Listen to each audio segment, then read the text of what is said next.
The broadcast is now starting. All attendees are in listen-only mode. Hello everybody, and thank you for joining us today. I do hope that you can hear me okay, and that the audio quality is good enough. If anybody has any problems, then do please get in touch via the question box or the chat box. My name's Alison Einen, and I am working with the Child Protection Minimum Standards Task Force to bring this webinar to you today. Thank you very much for attending. We hope you find it both interesting and informative.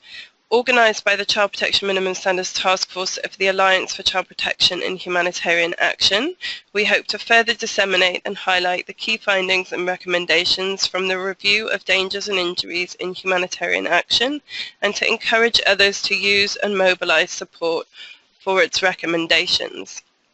The review was commissioned to strengthen the knowledge base around Minimum Standard 7, to share best practice and highlight lessons learned, as it was recognised that whilst child protection actors are partially addressing the problem in their wider responses to emergencies, there was need to support the implementation of this minimum standard with further knowledge. The minimum standard and report cover a variety of contexts, and it's great to see so many and such a variety of participants from not only a child protection background, but also many other sectors represented here today. I'll start by going through some basic housekeeping of the webinar. I'll introduce the other panelists for today's webinar, as they represent varied perspectives and experience on this issue, and I'll then provide an overview of the key findings and recommendations for the review, handing over to the panelists as we go. We hope to end the webinar with a discussion on where do we go next. There were clear recommendations on how to strengthen humanitarian responses, but currently there's no lead agency, interagency or intersectoral group to lead further development. As we go through the presentations and hear from everybody, it would be great to hear your thoughts on how best to move forward. Please feel free to ask any questions at any point during the webinar. There's a questions box that you can use to write your questions.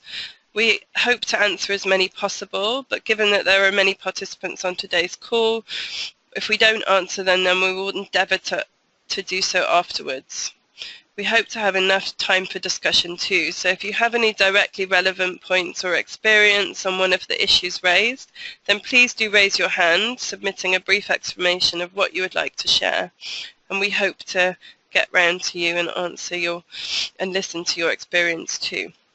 With this in mind, the report included a comprehensive desk review, a survey and key informant interviews from which the findings and recommendations were drawn. What you can see now on your screens formed the conceptual framework for the review. The report primarily looked at unintentional injuries, where harm that occurred was not deliberate, and the majority of these are easily classified as unintentional and found across all contexts. In conflict-affected areas, we also looked at dangers and injuries which, although stem from violent intent, are still classified as unintentional, such as victim-activated explosions from landmines and explosive remnants of war. The review also analysed other areas of important crossovers in conflict-affected areas, where some intentional injuries which result from harm inflicted by deliberate means are by nature indiscriminate in their impact. These include explosive weapons in urban areas, injuries sustained during attacks on civilians, schools and hospitals, being caught in crossfire, and chemical and gas attacks. Other areas of the conceptual framework looked at the interconnectedness between dangers and injuries considered under Minimum Standard 7 and other minimum standards such as children associated with armed forces and armed groups, child labour, and the issue of children with disabilities. The review looked across sectors, recognising the often inseparable links between child protection and the work of others in humanitarian action. Of particular note were health, education, shelter, water and sanitation, camp coordination and camp management. All phases of emergency response were covered, and all different types of emergencies were also included, looking at the variety of places where children face dangers in their communities, homes and schools. We included all primary, secondary and tertiary prevention and response strategies in the review. Unintentional dangers and injuries are a serious threat to children's survival, well-being and protection in humanitarian contexts, and are frequently prioritised by children and communities in post-disaster settings. They are the leading cause of death for children and young people aged 10 to 19 years old.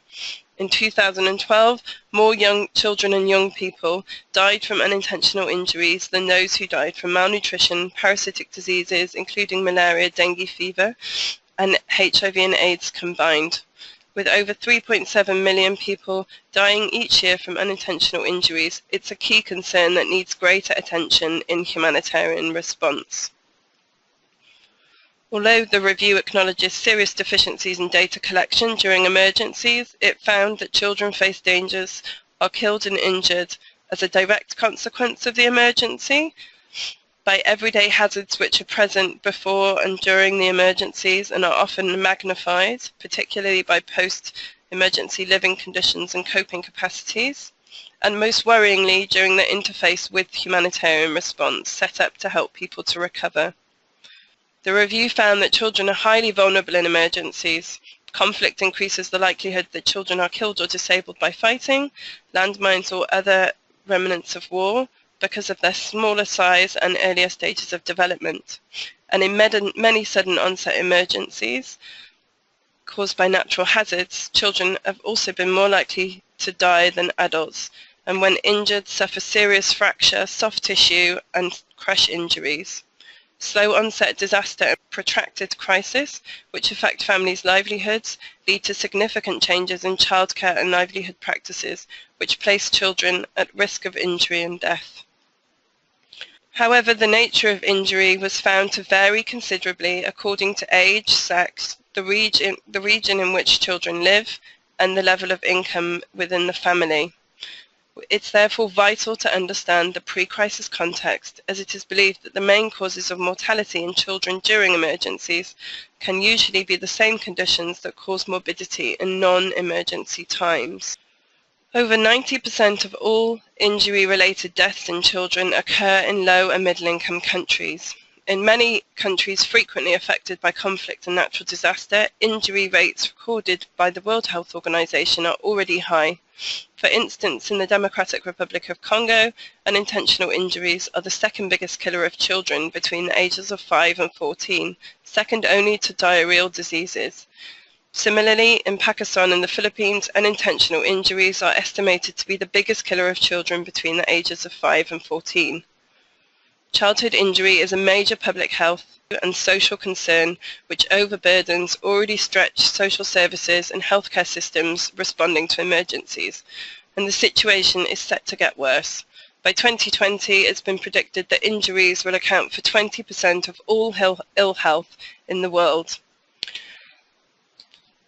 The review identified a number of key findings in terms of where dangers and injuries occur, who's most at risk, and the key roles of child protection and other sectors, with the principle of doing no harm central in this.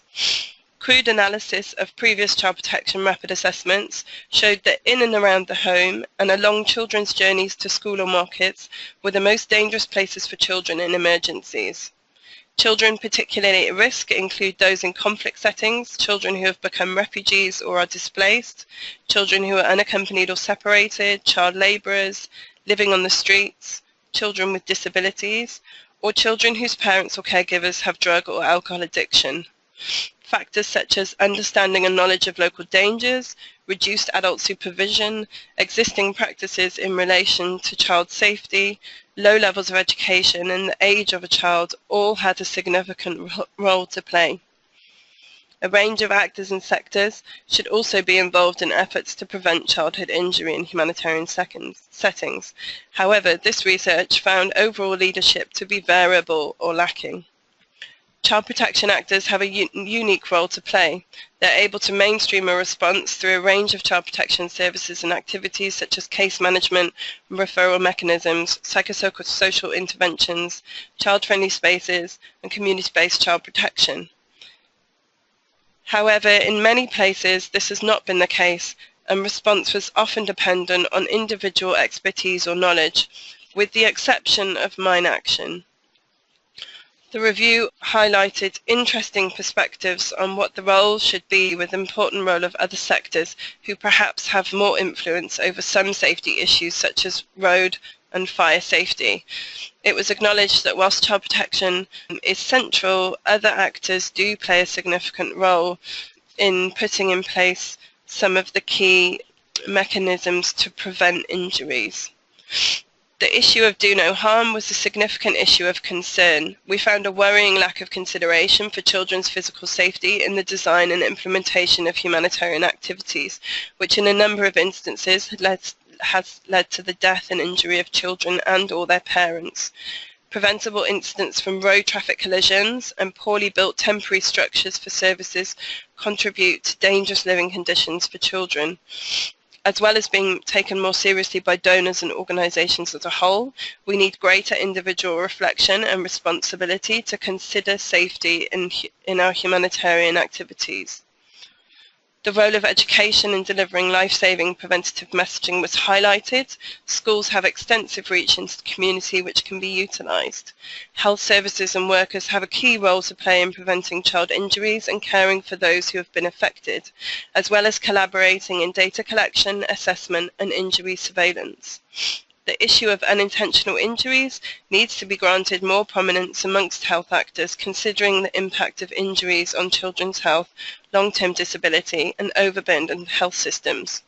Shelter and water sanitation and hygiene responses have a profound effect on children's safety and exposure to physical danger. Shelter and WASH colleagues have an important role to play in reducing dangers and risks through their programming. Camp coordination and management was found to play a central role in responding and coordinating response activities, particularly within camp settings.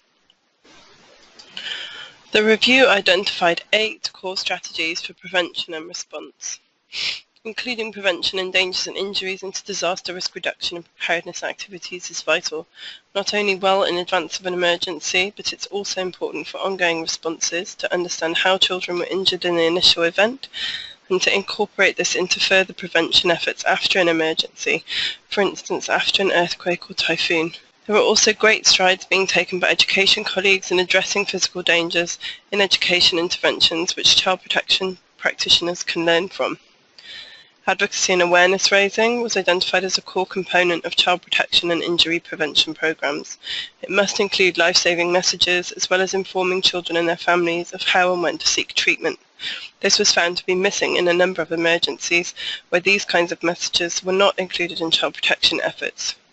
This missed a great opportunity to prevent and limit further devastating consequences on children. Awareness raising was also found to be more effective when coupled with tangible activities such as service provision or environmental modifications such as barriers or warning signs. Also under this falls the huge level of awareness raising around indiscriminate weapons, mine risk education and more broadly safety messaging and risk education, which Hugh will talk more about later. Children and communities were found to be the most important people in identifying risks and dangers in their communities, and risk mapping was noted in a variety of situations to be an important tool in this area of child protection. In Nepal, children were able to map places in the community, picking from a simple traffic light system of green, amber and red, with red showing places where a child faces considerable danger and green where the child feels safe. Risk mapping is central to identifying patterns around the different locations where children face physical danger. Community-based child protection was found to be a fundamental component of any successful response. The element of having trusted and known community figures helps build confidence in the activities and messages being conducted. Self-help action plans based on community-led risk mapping was also identified as a key component. First aid immediately given to a sick or injured person can be a life-saving intervention. The review found that awareness of first aid and access to training was often missing. As a basic life-saving skill that children of an appropriate age can easily learn, successful approaches included training child-friendly spaces volunteers and parents involved in CFS activities, as well as engaging trained female and male youth volunteers who were able to provide first aid, information on child protection and basic psychosocial support whilst attending distributions and community events. Case management referral services are an integral component of many CPIE programs and are often used to support children who have been injured in emergencies, but limited documented practice on how to support severely injured children was found. Through the survey, it was identified that in many places services are not available, or where they are available, they're poor quality. There is learning and tools under the area of MRE supporting survivors of explosive weapons that can be drawn from. Coordination between health and child protection actors was identified as a key challenge, as was transport and psychosocial support. Good practice identified included adequate attention to the psychosocial impact of injury, the prevention of separation, open data collection, child-friendly procedures across services, and developing national staff and engaging greater community awareness to prevent problems becoming unnecessarily serious. This is a key area for improvement within the child protection community. Child-friendly spaces and children's clubs were found to act in three major capacities. As a protective physical space for children away from danger, this is often known as the safe haven effect. As a mechanism from which psychosocial support can be provided to children who have been affected by or who are vulnerable to physical dangers, such as children with pre-existing disabilities, or to children who have been injured or disabled as a result of the emergency and may need immediate and intensive psychosocial support. And finally, in their ability to provide risk reduction activities, linking children and their families to preventive services, messaging and awareness raising. When not run well, child-friendly spaces were also identified as areas which can prevent significant danger to children. This is a key area of concern, as child-friendly spaces are often a significant intervention rolled out in emergencies. Finally, experience of how mental health and psychosocial support to children and their families who have been affected by serious injury and disability can be mostly found in the area of mine action, the impact of which is recognised to be devastating and requires immediate and continuous support. Despite levels of often severe psychosocial distress in children, psychosocial support is mostly missing. The review also highlights the importance of physical safety in ensuring children's psychosocial well-being.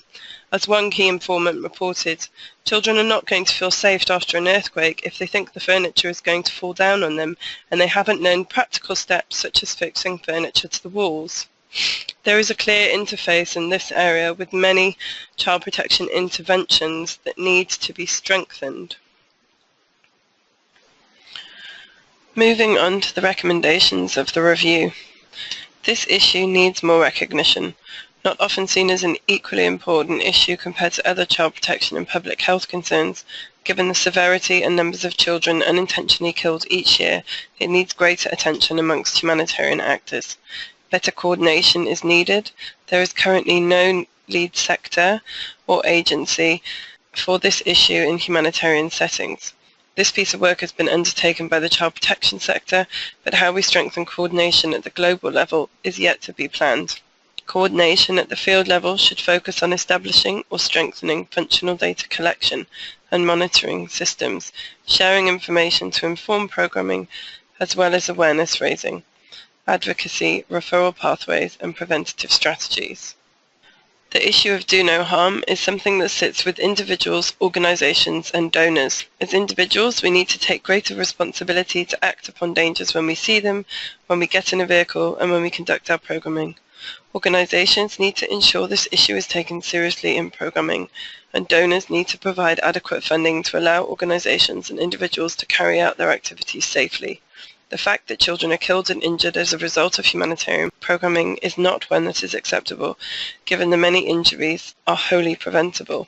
Much better assessment, data collection and injury surveillance during emergencies is needed.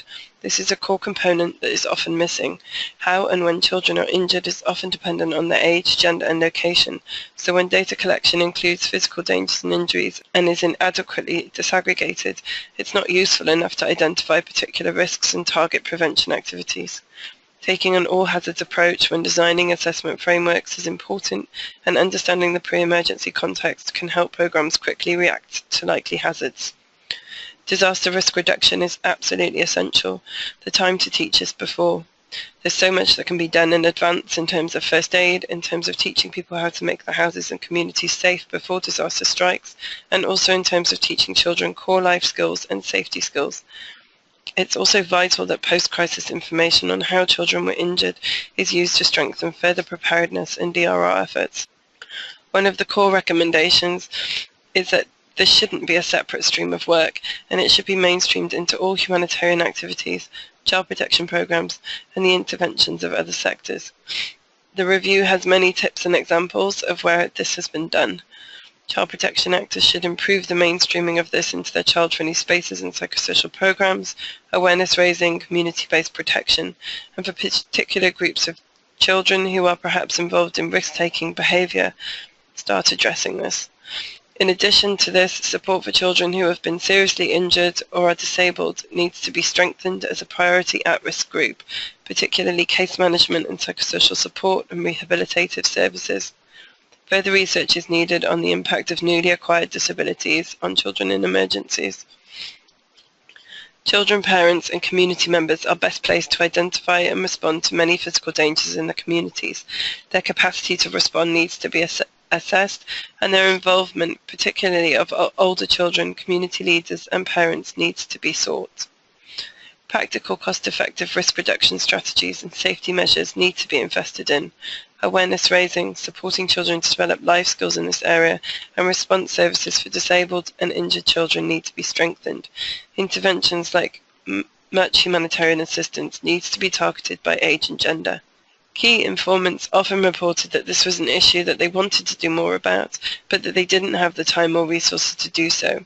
So this is really a call for donors to ensure that safety is considered and funded in proposals with adequate resources and flexibility for staff and time, as well as community-driven responses. Funding needs to be increased for MRE programming, safety messaging and age-appropriate services for child victims of indiscriminate weapons, including significant resource commitments for the rehabilitation and support of children left disabled during emergencies. Emergencies should also be seen as an opportunity to build back better and locate services away from main roads, water and other physical dangers. Thank you very much for listening. I'd like to hand over to our next presenter, Emily. Thanks. Brilliant. Hello everyone, my name is Emily. I'm on maternity leave at the moment and my friend is looking after my 4-month-old baby, so you may hear some crying in the background. I want to start off by congratulating the CPWG for commissioning this report, and well done to Alison for writing such a fantastic report. I became interested in drowning prevention a few years ago whilst at work, and the UNICEF paper that I read at the time explained that drowning is the leading cause of death in toddlers in Southeast Asia. And given that my agency has a pretty explicit name, To Save Children, I wanted to see what we did to address this hidden epidemic. And while some country programs, notably Bangladesh, who worked with injury prevention expert Dr. Aminur Rahman and the Centre for Injury Prevention and Rescue in Bangladesh, there seemed to be either little appetite or little knowledge within my own UK agency to address drowning. To use a good old Save the Children word, I was pretty outraged. When I spoke to people about the issue, they too were shocked, but I have found it a long, hard struggle to get any traction or any progress on this issue. And in a way, it's understandable that little is known about drowning. We've been focused on other issues, but now is the time to shift our way of thinking about response and to do for drowning what we've done for other issues. Drowning is a huge issue, a complex issue, and a cross-cutting issue. And there is so far no champion or specific sector that is taking the lead in tackling this. What we really need is focus and coordination. And that's why I want to congratulate the CPWG for really looking into this from our sector. Now, at Save the Children, we have people who may come across drowning in their work or their programs, but we haven't a single dedicated focal point. There is me, but I have this added as a bolt-on to my own normal job working in the health cluster because I won't stop going on about it. And I have a very supportive humanitarian director who's let me look into this further and follow up leads and speak to as many people as possible. But I also think the fact that we don't have a focal point is indicative of why injury prevention is not bigger and more widely discussed. Drowning is a complex issue, but we do have simple and effective interventions which we can start rolling out now across our programs. What we need is more people, more research, more dedicated time to discuss, focus and learn about how we as humanitarians can ensure we're reducing such risks in our programming. We need data collected in rapid needs assessments which is standardized, and for child protection to advocate with health people to including drowning and injuries in all the assessments. Over the years, I've been nagging people about drowning prevention. I have seen drowning as a topic being pushed to the DRR team, to the education team, to the CPIE team, to response to public health. From development to humanitarian, it's an endless cycle. And you can see why. If I take a few examples, you can see how the issue of drowning prevention is so broad and demands a number of different solutions to reduce the risk. So first of all, if I take Bangladesh, because they're probably the most advanced in terms of drowning prevention, injury prevention and data on these. Centre for Injury Prevention and Rescue Bangladesh, which is CIPRB, is led by Dr. Amina Rahman. And these guys are the real experts in understanding what the causes are and for looking at how we could introduce simple ways to reduce that risk. So in Bangladesh, drowning is the leading cause of death in children. And I know a lot of people I've spoken to find this quite hard to accept, that drowning is the leading cause of death. And we need this massive cultural shift. I've also had people argue against me telling them this, but this is the data that we have. The simple interventions which have been used to date in Bangladesh has seen a reduction of deaths by over 80%. This is a huge, huge number of deaths that can be reduced by really simple interventions that are easy to roll out. But of course in Bangladesh you have seasonal flooding, which would normally come under response, but there's also drowning all year round for a country that has so much water inland. Here we have some of the best research which shows the majority of drowning happens amongst toddlers, normally roughly 12 feet from the front door at lunchtime in standing water. Anchals, which are effectively lunchtime creches run by volunteers, are an effective way to ensure child supervision and therefore reduce exposure to risk. It's a similar theme to child-friendly spaces. Now in Thailand, there were those who drowned obviously during the tsunami, but also those who drowned due to their livelihoods on or near water, and there are also those who drowned during recreational activities. In Sudan, we have IDPs drowning in open water in camps, or those who drown trying to cross the river fleeing conflict. People living in the camps are known to have drowned using the Nile to wash and clean their clothes, for instance, and there is the issue of camp management and drowning happening in pit latrines. Tom Mikro, from the organisation called Nile Swimmers, is looking specifically into these issues in Sudan, and I'm very happy to introduce you to him if you'd like further information. He's a real drowning prevention, injury prevention guru. We also have presently the refugee crisis in the Mediterranean and off the Thai-Myanmar coast. Search and rescue is a complex area, but I'm very, very happy to say that Save the Children has now started working on board rescue vessels in the Mediterranean to ensure child safeguarding is in place on board the vessels and also offering medical treatment. Finally, and this is a bit of a bugbear of mine, but we have the issue of boat safety, fleet management, the use of appropriate life jackets, and our own response personnel operating safely in water. This is an organisational responsibility we have as humanitarians to our own staff, and most importantly, to ensure no harm. However, this is a whole area of work which opens another Pandora's box, so maybe to get into that on another day. So just to wrap up, what do we need? What's my wish list? Well, we need research to attract donors to fund programs, pilot programs and increase awareness. We need a cultural shift in how we operate as aid agencies in terms of injury prevention. We need a broader strategy for long-term engagement in injury prevention to make some real change in our sector. And what I'd really, really love is an injury prevention focal point or champion that can work and advise across all sectors and programming in each agency, someone who can coordinate and bring focus to the issue. It's important to acknowledge that we can take a lot of learning from the development sector, CIPRB, Johns Hopkins University, Royal Life Saving Society Australia, Nile Swimmers. These are all actors who have data and knowledge that we can benefit from. As Alison's report discusses, if we can take on the simple question of young people being supervised around water and in work, we could make great leaps forward, and I truly believe this. For me, I want to see how I and my agency can take certain recommendations from this report and put it into our programming. Drowning, as I say, is a far-reaching issue.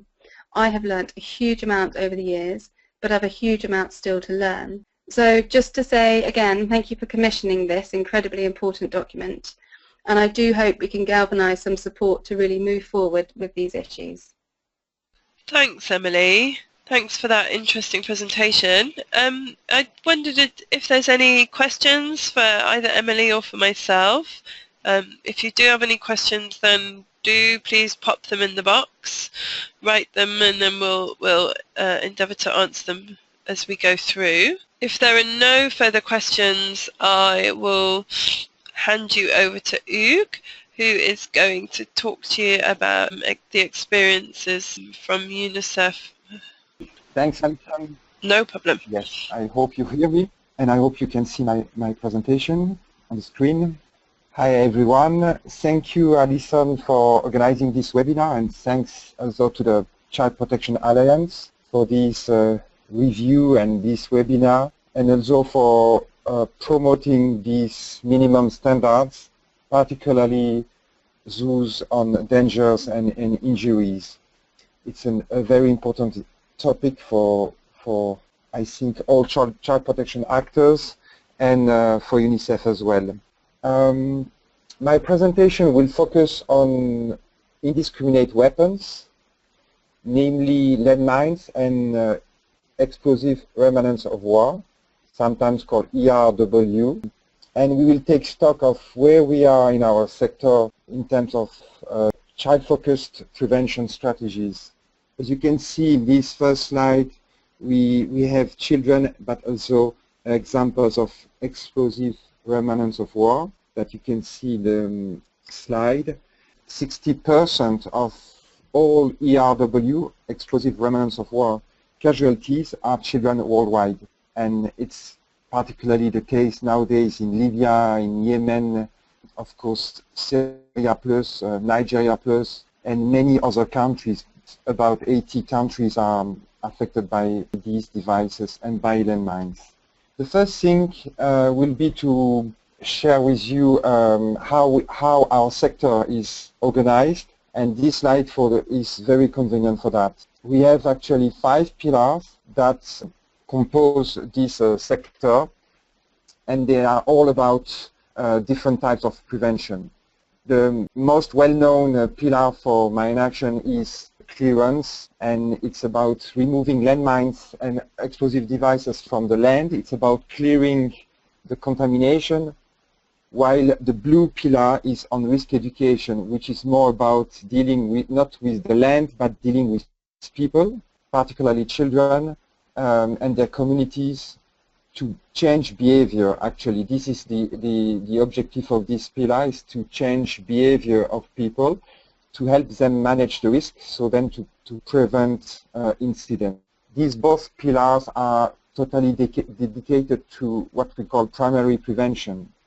And then we have a third pillar called survivor assistance, or sometimes victim assistance, which is an essential pillar, which is about secondary prevention, meaning that once it is too late, once the incident occurred, it's still time to save lives. This is the purpose of first aid, emergency medical care, and it's still time to ensure that those children who lost their limbs, for example, will recover their limbs or recover their abilities and become equal members of their society, become fully reintegrated. That's why we call also that secondary prevention or tertiary prevention.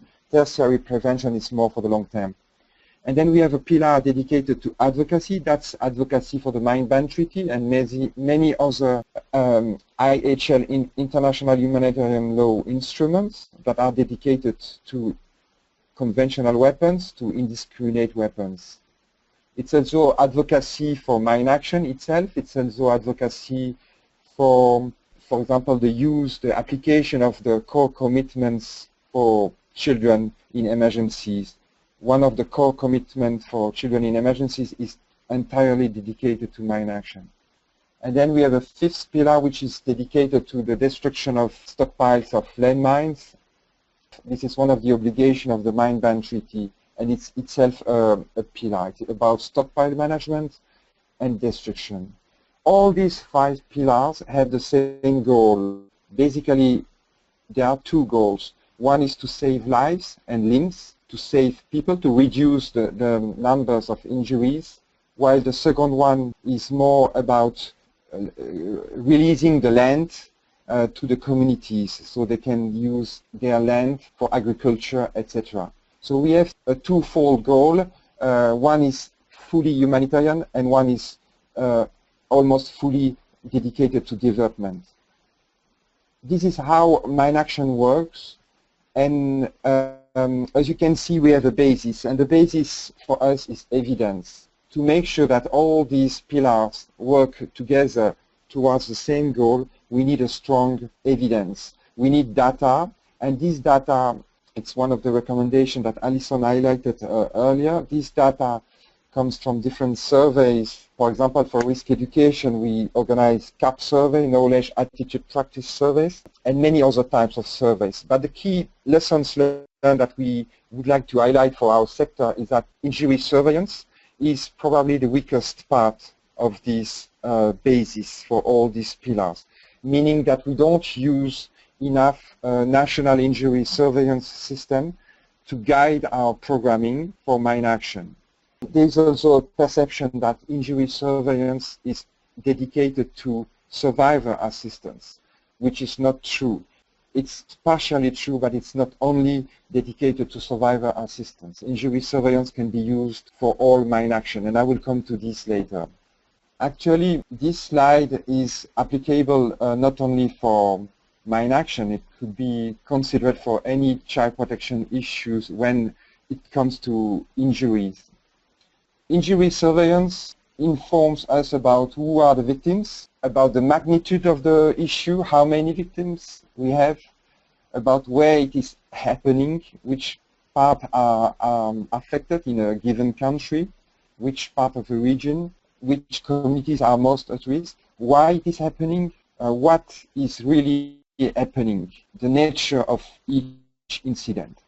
In the case of explosive devices, there could be many reasons. Incidents may happen for economical reasons. It can happen only because children are curious and they want to play with the device. We need to really unpack this, and this is the purpose of injury surveillance. Then we have other data that can be displayed by injury surveillance. Injury surveillance is about collecting data, managing it, analyzing it, and disseminating it. And it will inform us on all these aspects that you see on the right and help really program the programming or the designing of injury prevention projects. And also, it will help prioritize our work. In mine action, it is impossible to remove all landmines in few weeks or in few months. It usually takes years or decades. So prioritization is essential. Injury surveillance informs us about the risk and in real time because it is ongoing, and this is the main difference with surveys. Surveys are all designed for a specific time frame. They are time bounded, while surveillance is an ongoing process. And this is the added value, and we strongly encourage child protection colleagues in our organization, but also in partners, to use and also strengthen a national injury surveillance system.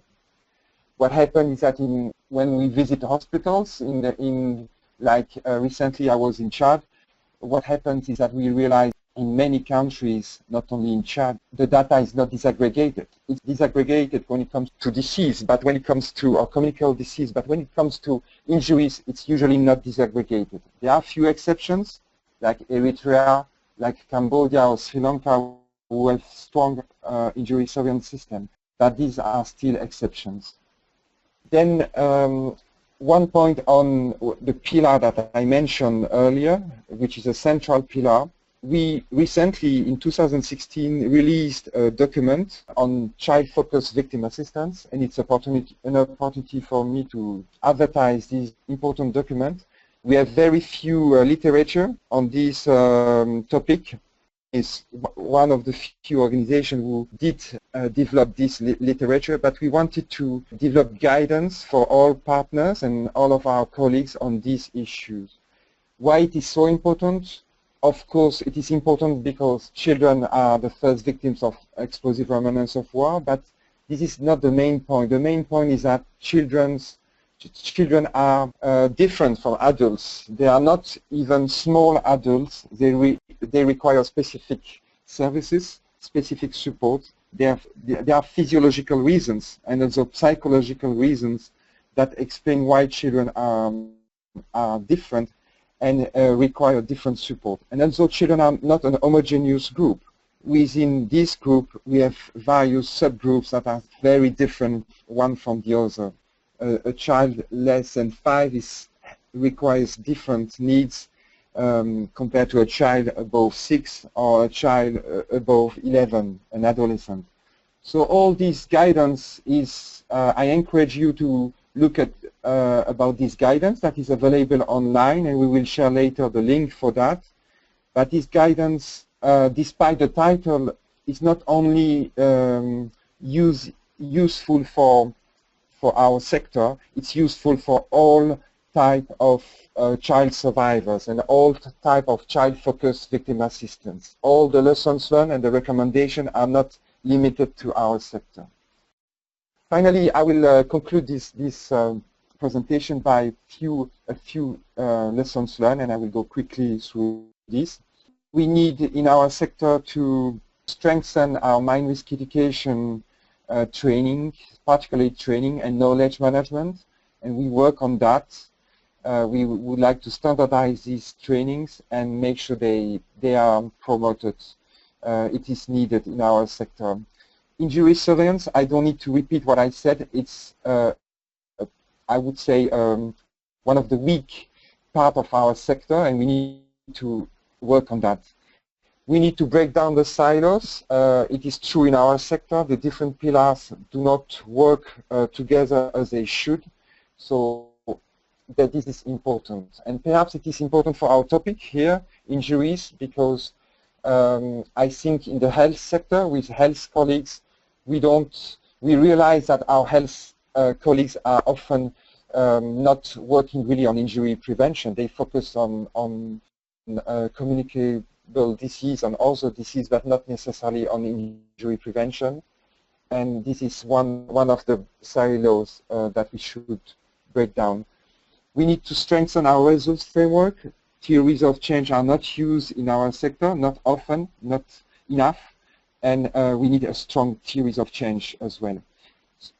In terms of victim assistance, this is still a pillar that needs to be strengthened and more integrated in light of the CRPD, the Convention on the Rights of Persons with Disabilities. And my final point is not related necessarily to mine action. It's more about what we call safety messaging, meaning also the issue of explosive weapons in populated areas. So this is what we call intentional explosions. It is happening worldwide, especially in countries like Syria, like Nigeria, and many other countries like Yemen, of course, as well. So safety messaging on how to minimize the number of injuries when explosive weapons are used in populated areas are a new topic, and we need to expand this. This goes beyond mine action, but it's all about injury prevention as well. Thank you for your attention, and I hand over to Alison. Thank you. That was great. I don't know if anybody has any specific questions for Hugh that we can ask directly after? I'm just looking at the questions that are coming through now. I have a question. How do you strengthen mine risk education and victim assistance when you work in sensitive, politicized conflict environments? When in non-government controlled areas, there is a ban for MRE, for example, in the Ukraine. Hugh, I don't know if you can answer that. I was muted, sorry. I was muted. Thanks, Alison. That's a vast question. Yes. I will summarize by saying that we do work in very sensitive context, and perhaps half of our projects, meaning almost 10 countries, are actually experiencing an ongoing conflict. So we do work nowadays in, for example, in Yemen, within Syria as well, and in Ukraine. That's another example. Ukraine has a project on mine risk education. So it is, of course, essential to be proactive, and usually risk education is the only one acceptable activity that we can have in mine action in an ongoing conflict context, because demining is extremely sensitive when a conflict is ongoing. And it is possible. In Ukraine, they organized a huge media campaign. They trained teachers as well, because the school system is still working in all sides of the country, and I mean the affected part of the country. And they even use internet, and it's the same in Syria Plus. In the Syria Plus region, internet is used, but also the school system is used to promote risk education messages. And then radios are still working in conflict context. So radios, like nowadays in Niger, they use radios to reach the part of the country that is affected by Boko Haram. And it's ongoing nowadays while I am speaking. So this is a few examples. And then I don't remember the last part of the question. Alison, maybe you can remind me what. There was a second part in the question.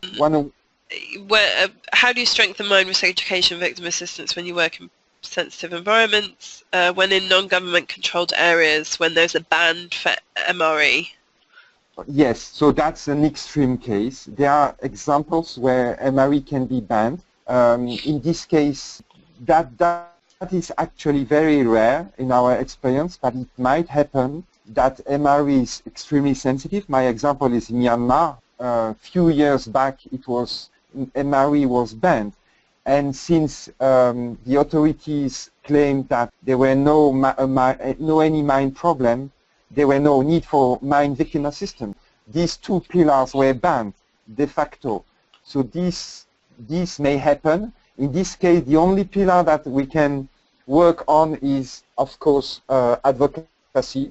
There is a need to advocate for mine action. And then again, the less sensitive pillars for mine action in a conflict context are the MRE pillar and the victim assistance pillar. So in Myanmar, it took a while to advocate for that, and it's through a peace process that has been initiated that now we are being able to work on these two issues. So there are indeed extreme cases where mine risk education is even not possible. And as I said, even victim assistance might not be possible. And it's an advocacy process, it's a slow process, but it might work. One of the solutions for that is to ensure that our tools are neutral, that they will highlight the devices used by any side of the conflict. So that's also one approach that has been used in some countries. This is what I can say, a long response for a short question. Sorry for that. Thank you, Hugh. There is a follow-up question from Venera, who's written, but I think I'm going to we'll reply to that in writing, because I think we need to move on to the next presenter, if that's okay. I do also apologise for my voice. I have a terrible cold, so I do apologise. I'm now going to hand over to Joseph, who is joining us from northern Uganda, and whose internet I hope will be adequate to join us. Yes, Joseph, are you there? I'm there, I can hear you. Okay, great. I'll hand over to you, Joseph. Thank you very much. I'm Joseph Kabagambe, speaking from Uganda, presenting to you dangers and injuries in the South Sudanese context.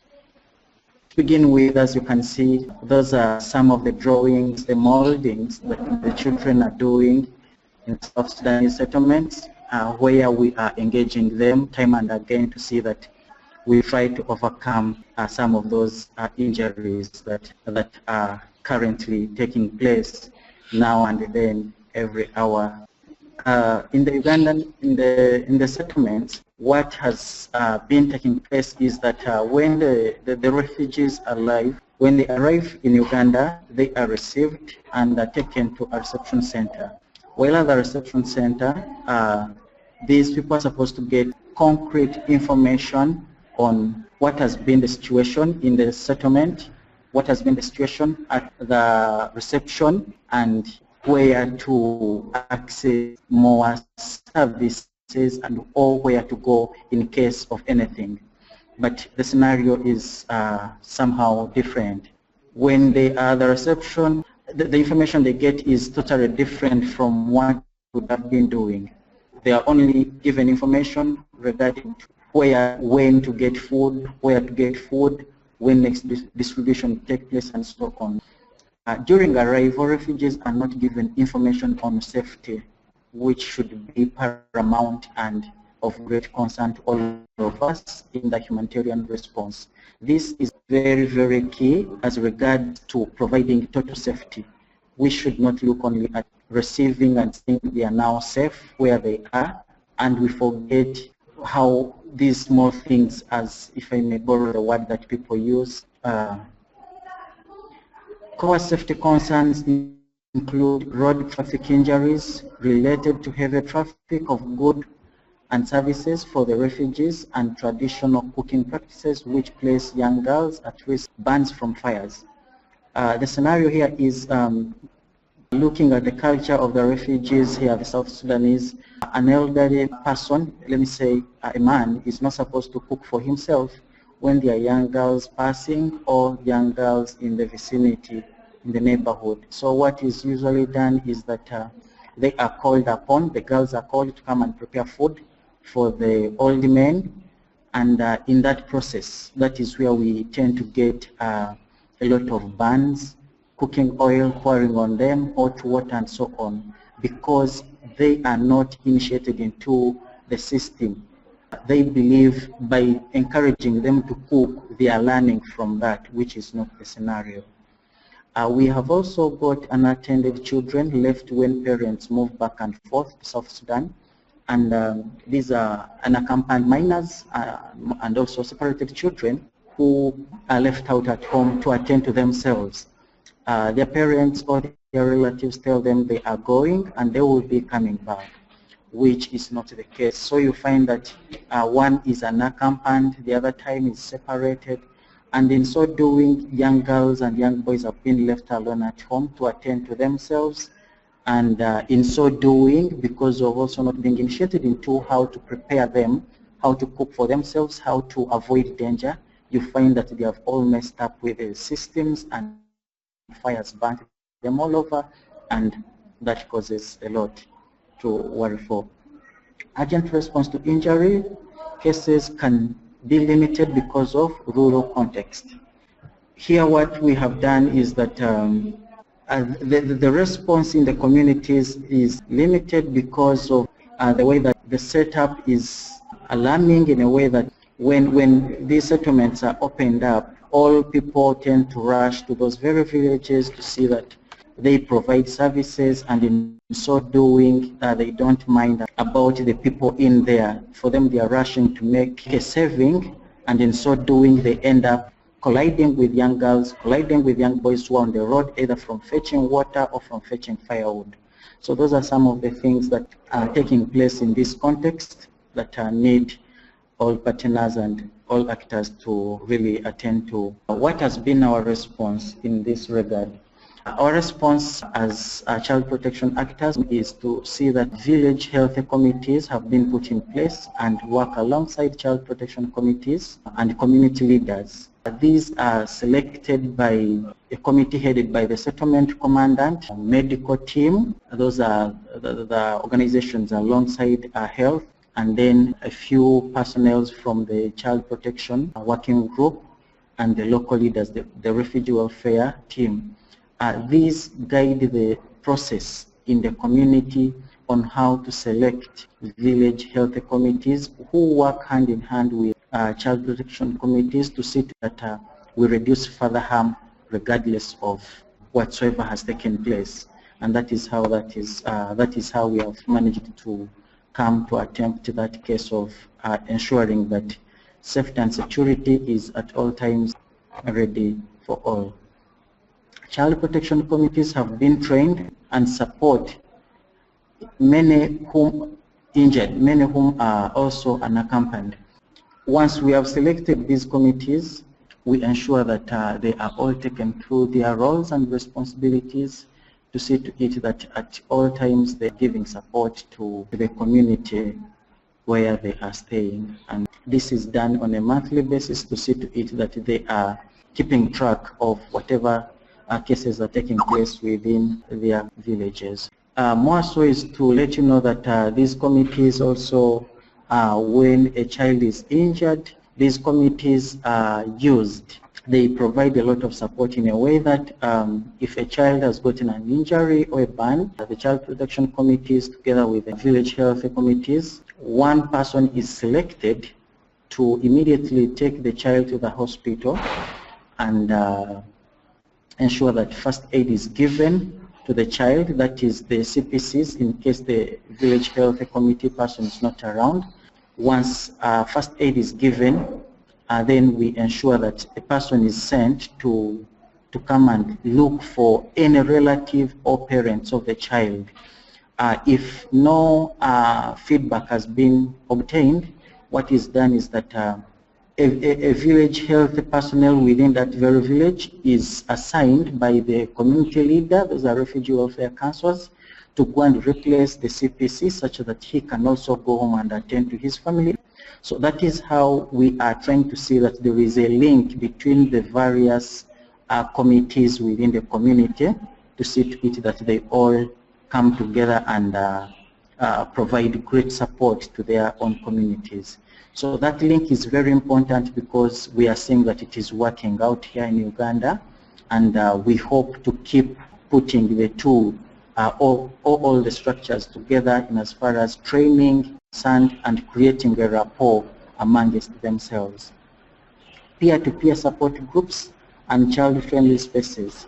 We also noticed that a fast way of responding to the rescue of avoiding road accidents and more so the bands at home is by engaging young girls and boys of 10 and above years to see to it that we involve them in peer groups to see that they are not left out at home, but they are given something to discuss on a weekly basis that they themselves decide, and this keeps them busy, and we call upon them that discussing at the friendly space is the best option.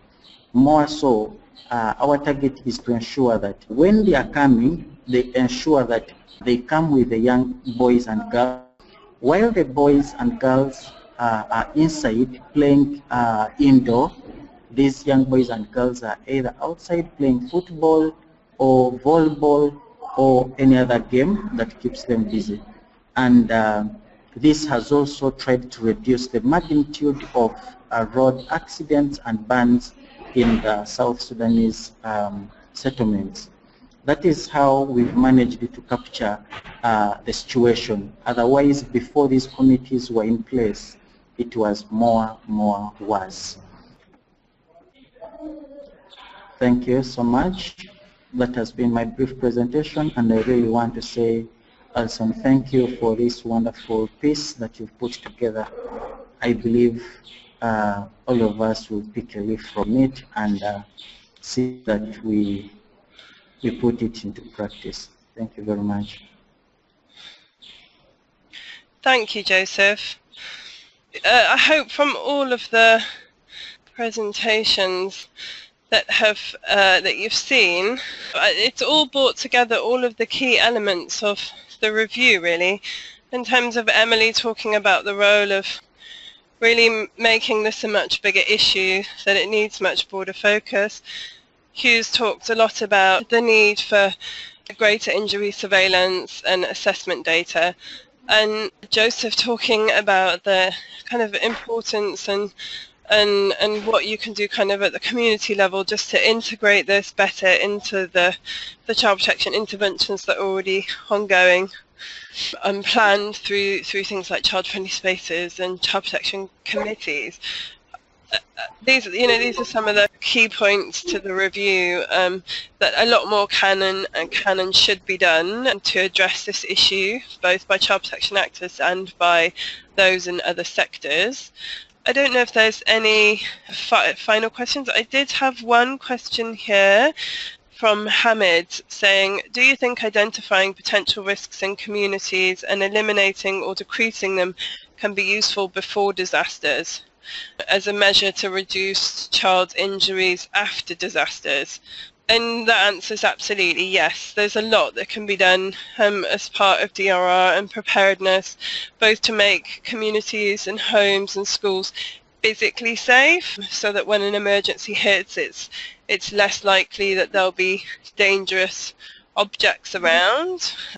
But there's also a lot that can be done in terms of teaching children safety skills, core life skills that can prevent injury. There's definitely a lot of value in it. And then also the value of kind of once an emergency hits, often we see with emergencies that they're either cyclical and they come together, or with the case of things like earthquakes, you'll get maybe one big one and then you'll get aftershocks which can be equally big, or with conflict, the constant bombing or constant impact of conflict, of weapons. So it's important that we then also use the lessons that we have from how children have been injured during those kinds of incidences and feed them back into preparedness and back into DRR and back into safety, so that the messages that we're giving and the work that we can do in identifying risks is really based on the reality of what actually happened in an emergency. So it's very important to address it before emergencies, as well as during and after emergencies. I hope that answers your question. If there are any other questions, oh, here we go. The child protection approach in development context doesn't really want to seem to include injury risk, fires, schools and collapsing buildings, neglecting infrastructure or drowning are not really considered. I think having conducted the review, I think it's something that's shared not only across the development sector but across the humanitarian sector as well. I think this issue is reasonably neglected, perhaps with the exception of mine action, although you could also argue that considering the impact that mines and landmines and explosive weapons have, there should be much more attention. I feel it is an issue that needs, and this I guess points to like, where do we go from here in terms of, for this issue to be taken more seriously, it really needs a driving force, but at the moment that driving force is missing, and actors which you might think may take it up traditionally, such as health actors, also don't seem to be or they seem to prioritize other issues over and above this one. So it's a good question. I definitely don't think it's just in the development context, though. I think it's across the board. Yes, let's keep advocating. I completely agree with you. I feel there's a lot on the individual responsibility to kind of take it up as an issue where they see it. I feel that quite a lot of people who just accept that it's okay for children to be walking along the road with cars, or walking across roads with cars going really quickly, and for drivers to drive too quickly, and for holes to be left uncovered. And we see them when we go, oh yeah, we just pass by and go, oh. Whereas what we should be doing is going, no, that's not acceptable, and then taking it up. But obviously it's emergencies can be overwhelming, and I think these things do get forgotten about, unfortunately. So yes, let's keep advocating. If anybody does have any thoughts about how to kind of improve awareness on this issue, or about how to take things forward, I'd be really interested to hear from you. I saw in one of the questions that somebody shared something about putting it on the INEE website and newsletter. So that's one thing that we can do, I think, you know, taking it forward maybe within education, because it's definitely an issue which is a little further along in education than I think under child protection. But that's one area. If anybody has any other thoughts, or perhaps belongs to an organisation where they want to take this issue forward, then please do get in touch with the Child Protection Minimum Standards team, or with us, the presenters. We'd love to hear from you. Thank you very much for listening and for your time this afternoon. It's been a pleasure to bring this webinar to you. Thank you to my presenters and to the panelists, Emily, Joseph and Hugues. We appreciate your time, and thank you very much for listening.